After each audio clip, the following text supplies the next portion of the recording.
He wouldn't stop glaring at me. Roberto, slick back hair and his signature too-tight navy suit, sat across the courtroom table with clenched fists and burning eyes. The judge hadn't even spoken yet, but his posture screamed fury. His attorney leaned in to whisper something, but he didn't hear. All his attention was on me. And I didn't blink. Instead, I reached into my leather satchel and placed it on the table between us, a simple, yellowed envelope. Handwritten on the front in my grandfather's blocky script. To be opened by Emily only if they ever try to sell. It was the same envelope Anna had kept hidden in a flower tin under her sink for over a year. The same one that, until 3 days ago, I didn't know existed. I didn't say a word as I slid it toward the judge. Let the letter speak for itself. Roberto's nostrils flared. If looks could kill, I'd have dropped dead in that courtroom. But I didn't. I'd come back from the brink to be there. And I had one goal. Make damn sure the dairy stayed in the family for the right reasons. 6 weeks earlier, Campania, Italy. The sun had just dipped behind the rolling green hills of Campania when my cab pulled into the gravel driveway of the old dairy. Everything smelled like it had the last time I was here, a heady blend of hay, warm milk, and that faint metallic tang of aged copper vats. My suitcase rolled clumsily behind me as I stepped into a childhood memory. "Signorina Emily," a voice called. I turned to see Luca, now in his 50s, waving me in with flour-dusted hands. The front door to the dairy was wide open. Inside, the familiar hum of the cheese room whispered a welcome. "You look just like your nano," he said softly. I smiled, but it caught in my throat. The jet lag hadn't hit me yet, but the grief had. Hard. Giovanni had passed in his sleep, they said. Peaceful. Natural. But the word that stuck with me was gone. The funeral had been earlier that afternoon. Everyone from the town had shown up. Farmers, priests, even the man who delivered Giovanni's morning paper by bicycle. And there I was, his only granddaughter, jet-lagged and overdressed in black, standing beside 2 cousins I hadn't seen in years. Mark was all charm as usual, tall, thin, and pretending to grieve with sunglasses still perched on his head. Roberto looked bored. "Let's not drag this out," he had muttered when the priest started the rosary. I bit my tongue. That night, Luca gave me a tour of the place like I didn't already know every crack in the tiles. He used to say, "Mozzarella is alive. Treat her like family," Luca told me, running a hand over the stainless vat. He believed you 3 would keep it going one day. I blinked back tears. Did he ever actually say that? Luca nodded. Many times. Especially after you visited last. You were his favorite, you know. I laughed lightly. He never played favorites. Maybe not out loud. But he did, Luca said, tapping his chest. Later, I joined Roberto and Mark in the old kitchen upstairs.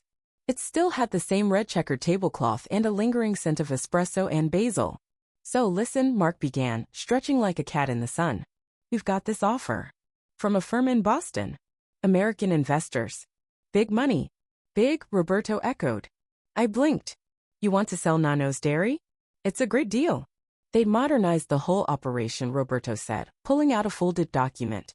"And we thought, why not start the process now? Less drama." The paper looked innocent, but something in my gut twisted. I pushed it back across the table. "I just got here," I said. "And you want me to sign this?" Roberto smiled without warmth. "Just formalities. We figured you'd trust us." And there it was, that tight feeling in my chest that always showed up before something big broke loose. I didn't know it yet, but I was already at war. I just hadn't picked up my sword. I couldn't sleep that night. The old guest room in Giovanni's farmhouse hadn't changed much. Same faded wallpaper, same creaky bed frame. But everything felt wrong. Maybe it was the silence. Maybe it was the way the mozzarella room below still breathed, even at midnight. Or maybe it was that envelope Mark had tried to slide across the kitchen table. I wasn't a lawyer, but even I knew a signature rush job in the middle of grief was suspicious. Roberto's smirk when I refused? That had said everything. Around 3 a.m., I got up and made my way to Giovanni's study, what we used to call the big chair room when we were kids. The place smelled like pipe tobacco and lemon polish. I ran my fingers along the wooden desk, stopping at the top drawer. Locked. But I remembered the trick. A little push at the bottom edge, a slight pull, and the drawer popped. Inside I found pens, receipts, an old rosary, and envelopes. Dozens of them. Branded in different logos, cheese distributors, agri-firms, conglomerates. All of them asking to buy. All of them declined. I opened one that hadn't even been stamped. Just a half-finished letter. Giovanni's handwriting stubborn, sharp. To the Commune di Santa Maria la Querida. I hereby state my refusal to sell Casey Officio Giovanni to any foreign or private interest. This dairy is not a business, it is my life's work and my legacy. It is to remain within the family, operated with respect to tradition. Any attempt to transfer ownership without full consent is a betrayal. There was no date, no signature, just that word betrayal. My fingers trembled. I stuffed the letter in my sweater pocket and quietly closed the drawer. The next morning, I tried to pretend nothing had changed. Anna, the dairy's longtime cleaner, was scrubbing the copper vats when I walked in. She was in her 60s now, her gray hair tied up in a bright floral scarf. She always used vinegar and lemon, Giovanni insisted on it. Buongiorno, Emily, she greeted, not looking up. You look tired. I hesitated. Did my grandfather ever mention anything about selling? She stopped scrubbing. Her knuckles turned white on the rag. He always said this dairy would die before he sold it. Her voice was low, controlled. I leaned in. Mark and Roberto are talking to investors. They tried to get me to sign something. Anna exhaled, eyes narrowing. Then, as if deciding something, she tossed her rag into the bucket and walked to the back closet. From a dusty tin behind the cleaning supplies, she pulled out another envelope. If anything ever happens, she said quietly, he told me, give this to Emily. The paper inside was yellowed. Handwritten again. But this time signed. Sealed. It wasn't poetic, it wasn't legalistic. Just Giovanni.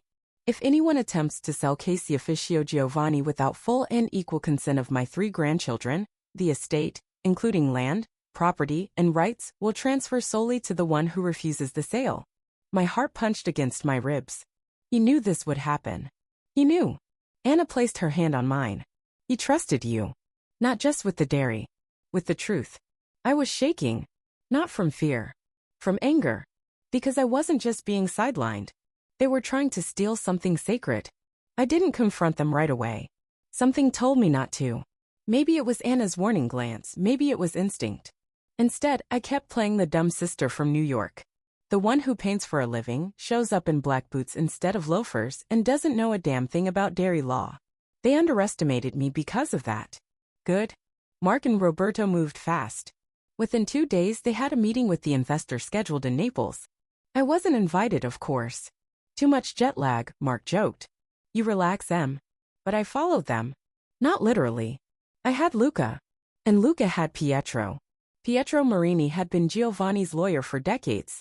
Small office, big mind. He wore sweater vests and smelled like espresso and paper. When I showed him the letter from Giovanni, he read it twice, once out loud. Then he leaned back in his chair, lips pursed. This is not just sentiment. This is intent. Is it enforceable? He raised an eyebrow. Let's find out. Meanwhile, Roberto and Mark grew bolder. One afternoon, they showed up at the farmhouse with a bottle of cheap Prosecco and smug smiles. To the future of Casey Officio Giovanni, Roberto said, popping the cork with theatrical flair. Or should I say Casey Officio Americana? Cute, I replied, sipping water. They slid a thick folder across the table. We just need your sign-off. It's a preliminary agreement. Not binding. I flipped through the pages slowly. My Italian was decent, but legalese in any language is a swamp. Then I saw it. Delega notarial. Power of attorney. With a copy of my passport, except it wasn't. The photo was me. But the signature wasn't. The address was off. The issue date was 2 years too late. I looked up. My voice was ice. You forged my ID? Mark blinked. It's standard.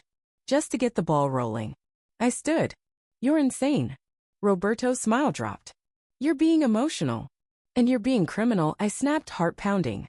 They left, red-faced and muttering, but not before Roberto hissed, you're going to regret this.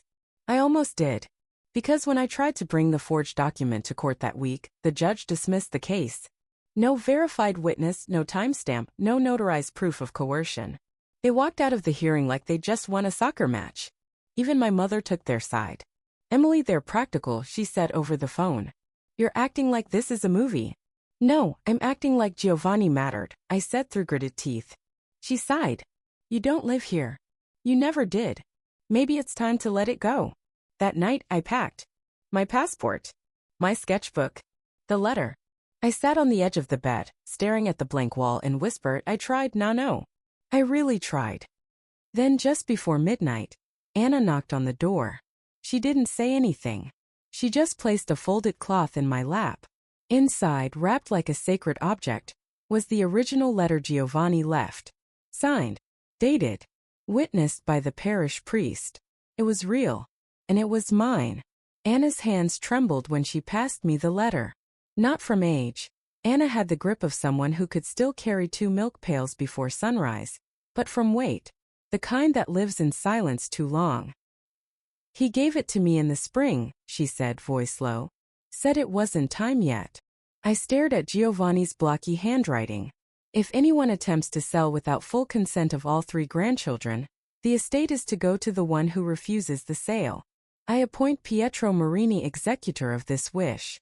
There was even the parish priest's signature and a stamp from the town's notary office.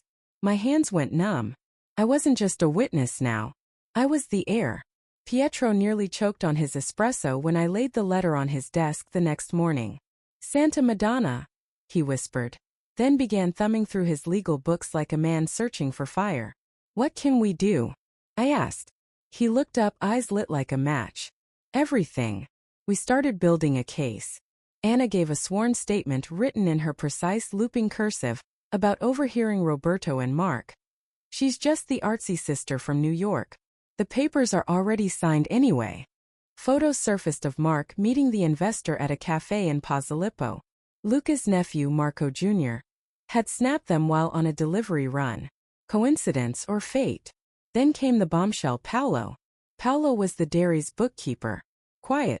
Always had a toothpick between his teeth and rarely said more than 2 words. Turns out he'd been shredding documents. Financial records. Employee contracts. Any trace of what the dairy was really worth. But here's the twist. The building had security cameras. Not in the offices but outside. Including the back window Paolo liked to open while working late. One clip showed Paolo tossing shredded papers into a garbage bin at midnight. Another showed Mark handing him a thick envelope the next day. That was enough. Pietro filed a motion citing Codice Penale, the Italian Penal Code. Article 640 for fraud. Article 476 for forgery. Article 643 for abuse of trust. The hearing was scheduled for the following week. Word spread fast. By the time we walked into the courthouse in Torre Annunziata, reporters were already outside, snapping photos. Inside, the courtroom buzzed with whispers. Former dairy workers, townspeople, even the pizza guy from the village square. Everyone wanted to see what would happen to Giovanni's legacy. Mark showed up wearing sunglasses indoors. Roberto walked in like he owned the place. But when the judge asked for the official heir to stand, I rose, and the room went silent. The courtroom smelled like varnished wood and old arguments. I sat at the plaintiff's table, heart thudding in my chest like a second heartbeat. Pietro sat beside me, calm as always, flipping through a folder that held our entire case like it was just another Tuesday. Across from us, Roberto and Mark whispered furiously with their lawyer, some stiff from Rome who probably thought a mozzarella farm was beneath him. I watched Roberto try to keep his cool, jaw clenched so tight it looked like he might crack a molar. The judge, Signora Lucia D'Angelo, entered with a kind of solemn grace that made everyone stand a little straighter. Silver-haired, firm voice, the kind of woman who wore her robe like armor.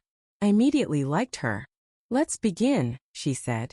Pietro opened with Giovanni's letter, the original one, signed, witnessed, stamped. He passed it to the judge with white gloves like it was a sacred artifact. And to me it was. Judge D'Angelo read the letter aloud in the courtroom. I watched Roberto's face fall. Mark swallowed hard. If anyone attempts to sell Casi Officio Giovanni without the full consent of all 3 grandchildren, the estate is to go to the one who refuses the sale. Then Pietro spoke. He laid out the timeline. The secret investor meetings. The forged ID. The fake power of attorney. He played the footage of Paolo at the shredder. The envelope exchange. Anna's testimony came next. She was nervous, yes, but steady. They called her the artsy sister, Anna said from the witness stand, voice shaking but proud. They said the documents were already signed. But I knew Emily wouldn't do that. Giovanni trusted her. Mark's lawyer tried to object. Claimed the letter was emotional, not legal. Pietro smiled calmly. Codice Civil Article 587 allows for testamentio handwritten wills, if signed and dated. This qualifies. The judge raised a hand. Objection overruled. Then came the part one hadn't prepared for. The judge looked directly at me. Miss DeLuca, do you have anything to say before the court makes its ruling? My mouth went dry. But I stood. I pulled out the letter Anna had first given me, the one hidden in the flour tin. I placed it on the table. Everyone watched as I unfolded it slowly, placing it next to the stamped one from Pietro. I came here for a funeral, I said. Not a fight. But my grandfather didn't build this place for money. He built it for meaning. For tradition. For family. I looked straight at Roberto. You tried to sell that for a quick payout. The judge said nothing for a moment. Then she spoke. Under Articles 640, 643, and 476 of the Codice Penale, she began, this court finds sufficient evidence of fraud, abuse of fiduciary trust, and attempted forgery. The power of attorney is hereby invalidated. The sale agreement is null. The investor's claim has no legal standing. I heard someone in the back cheer. Probably Luca. The judge looked at me again. As per the deceased's written and validated wishes, full ownership of Casey Officio Giovanni is transferred to Miss Emily DeLuca. Roberto stood up so fast his chair screeched across the floor. This is ridiculous, he barked. She hasn't been here in years. Neither have ethics, apparently, Judge D'Angelo said dryly. Court is adjourned. The courtroom emptied slowly. Reporters tried to swarm me. Anna held them off like a bodyguard in orthopedic shoes. Pietro slipped the court documents back into his satchel with surgical precision. But all I could hear was Giovanni's voice in my head, from years ago, over a slice of steaming margarita pizza in Naples. Mozzarella is only good when it's fresh, Cara. Like love. Like family. You have to protect it. Roberto stormed out without another word. Mark lingered in the hall for a moment, as if waiting for someone to absolve him. He looked at me once. I looked back, but said nothing. There was nothing left to say. I stayed. Not just for a few weeks. For good. I moved into the upstairs apartment over the dairy, the same one Giovanni used to live in, and started cleaning. Physically, yes, scrubbing floors, repainting doors, tossing out boxes of broken equipment, but also spiritually. I called a meeting with the workers Luca, Anna, Clara from packaging, and even Marco Jr., who started doing TikToks of our cheese and somehow doubled our orders overnight. I don't want to modernize this place until it loses its soul, I told them. But we're not a museum either. So we made a plan. I rebranded the dairy as Mozzarella di Bufala Giovanni. Kept the name. Added the story. Every label now had Giovanni's signature embossed in gold foil and a tiny line that read, 100% family-owned. Always will be. The investor? Gone. The American firm pulled out 2 days after the verdict. No call. No apology. Just silence. Which was fine. Silence I could work with. I hung Giovanni's letter, framed in olive wood, on the wall behind the main office desk. Right above the switchboard. I look at it every morning before the day starts. His handwriting still makes me feel steadier. One afternoon, while I was reorganizing old supply invoices, I heard Anna humming in the hallway. The same song she used to hum when I was little. Tu hai fatto bene ragazza, she said, pausing by the door. He would be proud. I just didn't want to let it be stolen, I said. She gave a small smile. No. You wanted it to be right. 2 weeks later, I took the train to Naples. The same pizzeria Giovanni used to take me to still stood on the corner near Via dei Tribunali. The waiter remembered me, or maybe just pretended to. Either way, I didn't mind. I ordered a margarita. When the pizza arrived, fresh basil curling in the heat, I took one bite and closed my eyes. Our mozzarella. Our story. Still here. I didn't cry. I just smiled. Quietly. The kind that comes not from victory but from peace. Running a dairy isn't romantic. That's the first thing you realize after you've inherited one. It's 4 a.m. alarms and scheduling milk deliveries and making sure the pH levels are just right. It's arguing with suppliers, fixing jammed labeling machines, and learning very fast that curd waits for no one. But I loved it. Not because it was easy. Because it was real. And because it was mine. About a month after the ruling, I received a letter. Hand-delivered, no return address. It was from my mother. Roberto is staying with us. He hasn't spoken since the verdict. I don't know what you want from this family anymore. But know that we loved your grandfather too. No apology. No ownership. Just coldness dressed up as civility. I put the letter in the kitchen drawer, next to the extra stamps and that one screwdriver nobody ever uses. Mark, on the other hand, called. It was early evening. I was finishing paperwork in the office, the windows open to the scent of warm ricotta and honeysuckle. When I saw his name on my phone screen, my stomach flipped. Not in fear. In old muscle memory. He said, voice unusually soft. I know I messed up. Silence. I didn't think it would go that far, he continued. I thought we were just pushing things forward. Not stealing. You forged my name, I said. He sighed. That was Roberto. He convinced me. Said you'd never care enough to fight. I didn't respond. Then, are you happy? That stopped me. I looked out the window. Saw Anna hanging laundry from the top floor, Luca laughing with Clara over espresso. I'm grounded, I said. That's more than I've been in years. He chuckled bitterly. You always were better at seeing the big picture. Then maybe you shouldn't have tried to sell it for a quick payout. More silence. Take care of yourself, Em.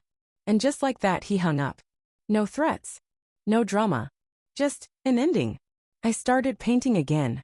Not full-time, but just enough to feel like the New Yorker version of me wasn't completely dead.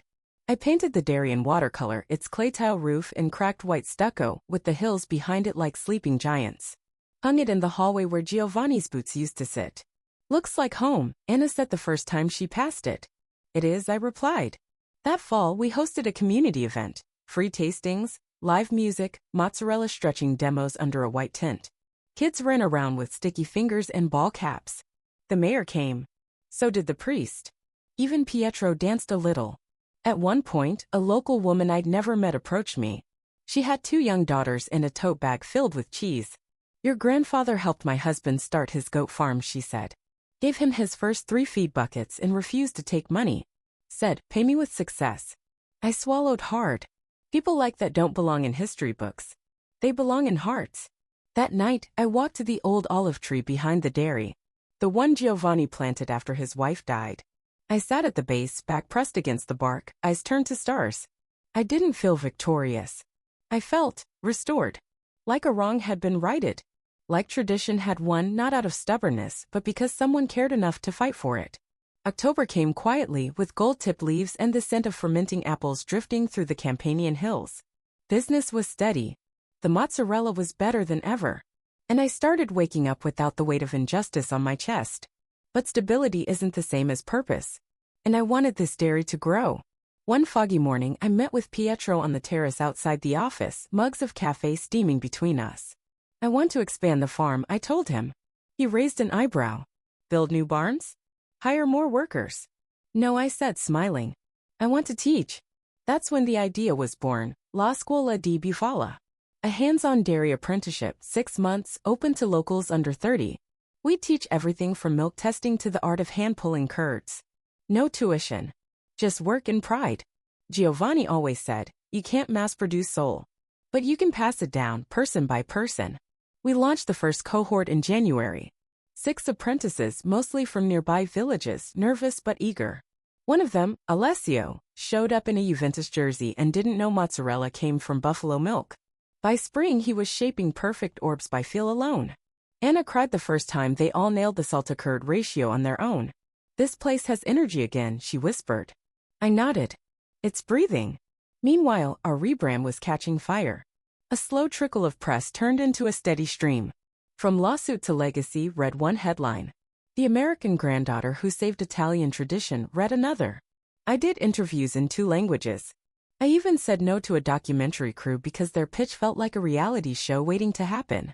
But the orders kept coming. Our online sales tripled. People wanted our mozzarella. The one with the handwritten note printed on every box. Tradition is not for sale. Then came an invitation I never expected. A Naples Culinary Institute wanted me to guest lecture. I stood at the front of a marble-counter classroom, nervous as hell, and told a room full of white-jacketed chefs what Giovanni once told me. Mozzarella is like family. If you don't treat it with care, it tears. Someone in the back said, that's beautiful. It wasn't mine. But I said thank you anyway. Afterward, I walked to that same pizzeria near Via dei Tribunali. Same server. Same seat. I ordered the same pizza. Only this time, I brought someone with me. Alessio. He took one bite and went wide-eyed. "We made this," he whispered. "No," I said. "We made the cheese. But someone else brought it to life." He grinned. "Still feels like magic." And it did.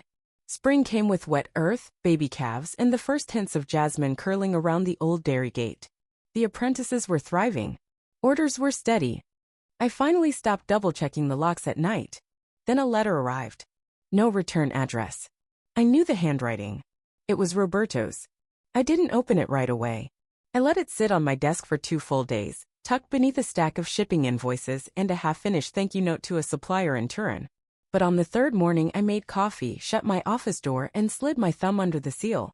"Emily, you don't owe me anything, least of all your attention. But if you're reading this, thank you. After the ruling, I left Naples. Moved up north. Got a job, yes, a real one. Not investments. Not schemes. Just work. Something Giovanni would have respected, I think. I know I failed him. And I failed you. I thought I could fix things with money. You reminded me that legacy doesn't have a price. I'm sorry. Not just for what I did. For not knowing who you really were. For thinking you wouldn't fight. For forgetting you were Giovanni's granddaughter too. I hope you'll keep doing what you're doing. That dairy deserves a future. So do you. Roberto." I stared at the letter until the words blurred. Not from rage. Not even sadness. Just release.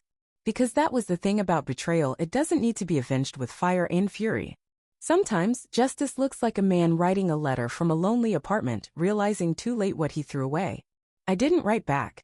But I didn't throw the letter away either. I folded it gently and slipped it behind the frame of Giovanni's photo in the office. The one where he's standing in front of the buffalo paddock, sunburned and laughing. Let the past sit with the past. That night, I stood in the dairy's cool, quiet storage room. Batches of mozzarella floated like clouds in their tubs, waiting for morning delivery. I dipped the hand in one, felt the soft weight of the cheese, and whispered, "We did it, Nano." Not because I'd won in court. Because I'd stayed. Because I'd built something that couldn't be sold, even if someone tried. Because I'd taken the wound and made it whole. It's been a year. 12 full moons over Campania. A dozen calving seasons. 3 full apprenticeship cohorts, each of them wide-eyed and covered in milk by day 2. I've learned the rhythm of this place the way you learn a language. Clumsily at first, then with your bones. The dairy is thriving. Not in the flashy way. We're not rich. But we're solid. Rooted. And every single round of mozzarella we ship carries a little piece of Giovanni's stubborn, glorious legacy. The letter still hangs in the office, framed next to a photo of him and me on the old delivery bike when I was 7. People always pause when they read it. If anyone attempts to sell without full consent. It's not just a clause. It's a heartbeat. Even our suppliers have started calling us La Casera con la Penna, the cheesemaker with the pen. Because I still paint on weekends. Tiny watercolors of dairy life, boots by the door, a vat steaming at dawn, the soft eyes of a mother buffalo. We sell them at the farmer's market. People love them. Turns out you could be 2 things at once. An artist and a businesswoman. An American and a DeLuca. A fighter and a nurturer. This morning I took the early train to Naples. Not for business. Not for any festival or market. Just because. I walked through the narrow alleys near Via dei Tribunali, past lines of laundry strung like flags above the street. Children kicked soccer balls. Someone played a dusty radio. The city smelled like tomatoes, stone, and history. I slipped into our pizzeria without needing to say a word. Same table. Same plate. A margarita pizza, bubbling and golden, with our mozzarella melted into soft, perfect pools. I picked up a slice. Steam kissed my face. The first bite melted on my tongue. Salty, creamy, alive. I closed my eyes. And in that moment I felt him. Not in some dramatic ghostly way. Just in the memory of warm hands shaping curds. In the sound of laughter echoing through a tiled kitchen. In the legacy that didn't break because someone decided not to let it. And here's what I learned from all of this. Justice isn't always about punishment. Sometimes it's about preservation. Sometimes revenge doesn't look like fire. It looks like staying. Like reclaiming. Like saying, this is mine. And it always was. And if I ever forget that, I've got mozzarella in my hands. And Giovanni's letter on my wall.